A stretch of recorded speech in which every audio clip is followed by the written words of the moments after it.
Hey everyone, I hope everyone's doing alright today. I'm back again to talk about some Xbox 360 games this time. Like the other two videos I've made about the Wii and the PS3, the 360 will pretty much follow the same formula. Now, most of the games that people want to play that they tend to go to is Halo, Gears of War, Call of Duty, maybe even Viva Pinata, and so on. There's several games franchises that people like to play on the Xbox 360. I'm here today to go over 5 specific games that almost all of them are exclusive to the system, except maybe one of them, I'd say. Not only did I want to make sure that they were just overlooked games that I feel like people know about and just maybe have never tried, possibly, but I also want to make sure that they were affordable too. Majority of Xbox 360 games are pretty cheap for the most part. Very rarely will they go over $60 usually, but that could change in the future, who knows. But I am here today to talk about some games that you may or may not know about, or maybe you've seen it somewhere and want to check it out. So, here are 5 overlooked Xbox 360 games. Number 1, Full Auto. Full Auto is an Xbox 360 exclusive. It was developed by Pseudo Interactive, which are the same people who made Cell Damage, which was on last generation PS2, GameCube, Xbox. Full Auto is pretty much a crossover between like a game like Burnout mixed with a little bit of Twisted Metal. You can choose from a few cars from the main menu, which you don't really get that many when you start the game, so it looks like they encourage you to play a lot, that way you can unlock more.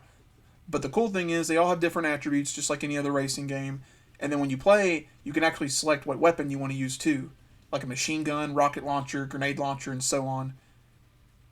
The game controls pretty nicely. You just boost like you would with RT, and then of course you can drift with X as well. And you can also shoot too, which is pretty nice, and it's pretty satisfying whenever you blow cars up and you see that like that death animation. It's really cool. There's also different game modes you can do, which is pretty fun. You can go head to head, or you can do a circuit like you normally would in a racing game, or just get from the start to the end. But the fun part is honestly not just racing, but blowing up every other car you see in sight. It's pretty satisfying actually. Full Auto did have a sequel, but it's actually only on the PS3, which is kind of weird that the first one's Xbox 360 and the second one's not. This game is usually about $10 or so it's pretty cheap and affordable if you ever want to check this game out. So, yeah, Full Auto. I definitely recommend this one.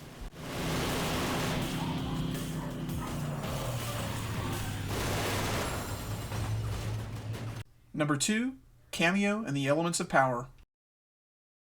Many definitely know Kameo Elements of Power was a launch title for the Xbox 360, released in 2005. This game was developed by Rare, and they need no introduction. They made classics like Banjo-Kazooie, Donkey Kong Country, before they migrated to Microsoft from Nintendo. You play as Kameo in this action-adventure style game with a unique twist to it. You have these elemental creatures that you get throughout the game, which you end up starting with, such as Chilla the gorilla, who's like an ice guy, and then Pummleweed's like this punching plant thing, and Major Ruin, who's this armadillo roller kind of guy, and there's more too as the game progresses.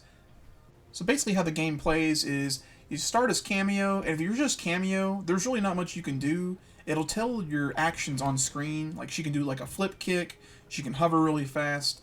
So Kameo, in all honesty, is pretty useless. Just kind of quick, you can move around fast, that's about it. For a good portion of the game, you're really going to be the elemental creatures that you can have on your squad. As you see in the top right, the A, B, X, Y, you can actually assign certain ones to those buttons, that way you can quickly select them while you're Kameo. So with Chilla, he can climb on ice walls, he can shoot ice spears, and he can grab enemies and throw them and hit others with them. Pummleweed can get low on the ground and go under things, and he can do like an uppercut, and he punches quite a bit. So he's kind of an offensive character. And then you got Major Ruin, who's actually I thought the most fun out of the 3. Major Ruin can roll around. You can use him to get through certain types of, obstacles and jumps. Looks like half pipes that you're coming across, that you're rolling into some tunnels and stuff. This is in fact my girlfriend's favorite game of all time, so she really wanted me to put this on the list, and I do think it is kind of overlooked. even though it was a launch title, you never really hear anyone talking about Kameo just because, I don't know, I guess it just got lost in the shuffle. You know, there were other things that were out at the time. Like, I remember seeing it as a kid and was thinking, it looks whatever, and then I just moved on. But actually playing the game, it's quite a bit of fun. You get more characters as the game goes on, and they do other kind of things, like you get like a dragon and stuff. So if you haven't played Kameo, the Elements of Power, definitely give it a try. This one's also pretty cheap, around the $5 to $10 range, so there's no excuse for you to not give it a shot.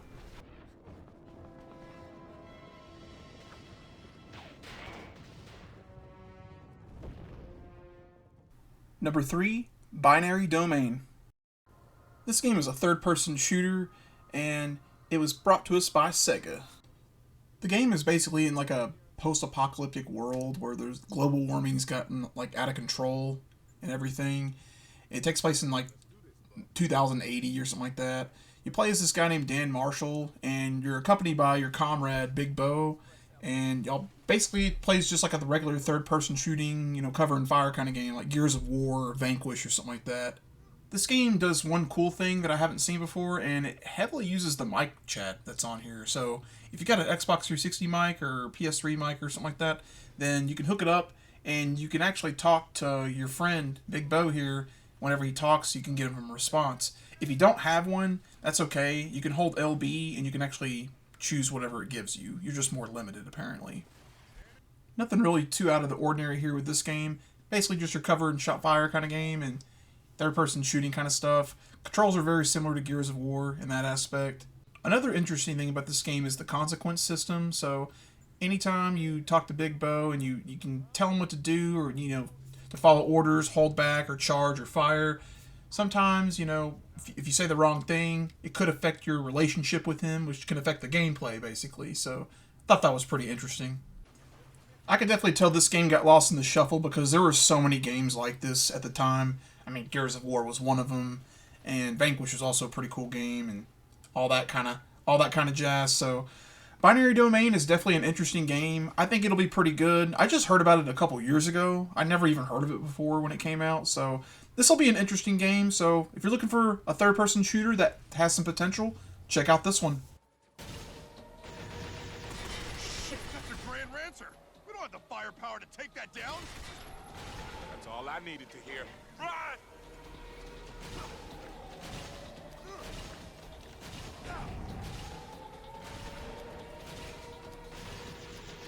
Come on, hustle! No stopping! Hammer through him! Number 4, Infinite Undiscovery. Infinite Undiscovery is a Japanese role-playing game, and it's only on the Xbox 360, in fact. It's developed by Tri-Ace, which they've made numerous role-playing games in the past, like Star Ocean. You play as this guy named Capel that has red hair, and you're accompanied by other teammates that you find along your journey, which the first one you find is this girl that comes to try to save you, thinking you're somebody else, that you're trapped in jail. This is a action role-playing game, so everything you do is real time.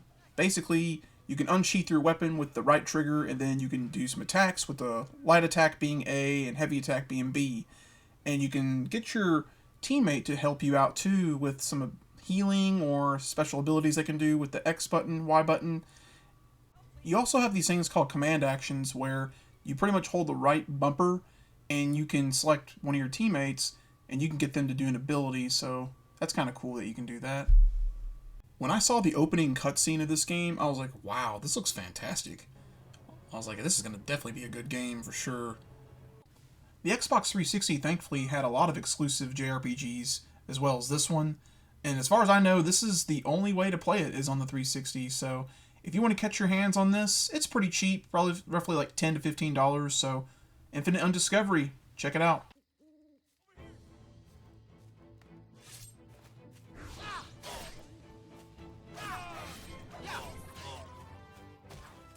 Number 5, Ninja Blade. Ninja Blade is an action hack and slash kind of game, pretty much on par with games like Ninja Gaiden. You play as a guy named Ken, which I'm not really sure what it is with these ninja games, why it's always Ryu or Ken. Seems like they really like Street Fighter quite a little too much. But anyways, you play as Ken in this game, And like I said, the game plays a lot like Ninja Gaiden, so you have some slashing and stuff with a light attack and a heavy attack, which feel pretty cool whenever you execute those moves. And then whenever you kill enemies, they drop a bunch of little spec things. I guess they heal you pretty much is what they do, and they fill up your energy meter. One thing to mention about this game too is there are a ton of quick time events. So if you're not into quick time events, this game is probably not for you. You can run up walls and run across walls too, which is also pretty neat. So getting across the level can make you feel pretty cool since you're moving really fast. Fight some crazy looking enemies. Definitely look like a cross between Alien and Resident Evil. They're like parasite looking dudes, but it's still pretty fun to rip them apart. Most of the game takes place in the city, and you just kind of traverse through it, fighting a bunch of giant monsters and stuff like that. One cool thing about this game is you have this shuriken thing on your back, and as the game goes on, you have these elemental powers that come along with it that you eventually get. You start off the game with a wind power, and you can throw that shuriken around to create some winds, and you can blow out fires as well as hurt other enemies. Kind of understand why this game was overlooked since you had stuff like Ninja Gaiden or Devil May Cry at that era of gaming, so I understand completely. However, this game is developed pretty well. It was made by From Software, and they did a pretty good job, I thought, because I've played through this whole game before, and it's pretty fun. There's only about 9 chapters, so it's not a terribly long game, but if you're looking for some exclusive Xbox 360 games, I definitely recommend Ninja Blade. Check it out.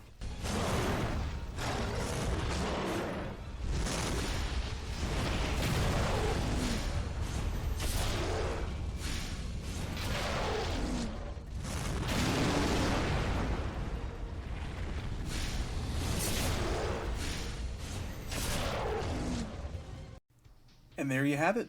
Those are the 5 Xbox 360 games that I recommend if anyone's looking for some overlooked stuff and they just want to try something new. Now, these games don't win any awards. They never really do, the ones that I mention. But it's always worth mentioning games that you've never even heard of, possibly, or maybe you were curious about it, like, I was a long time ago, and just simply want something new to play. Thank you very much for watching my videos, guys.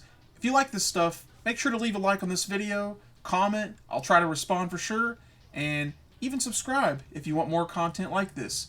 I'll be making more videos for sure in the near future, and hope you guys have a good rest of your day. Take it easy.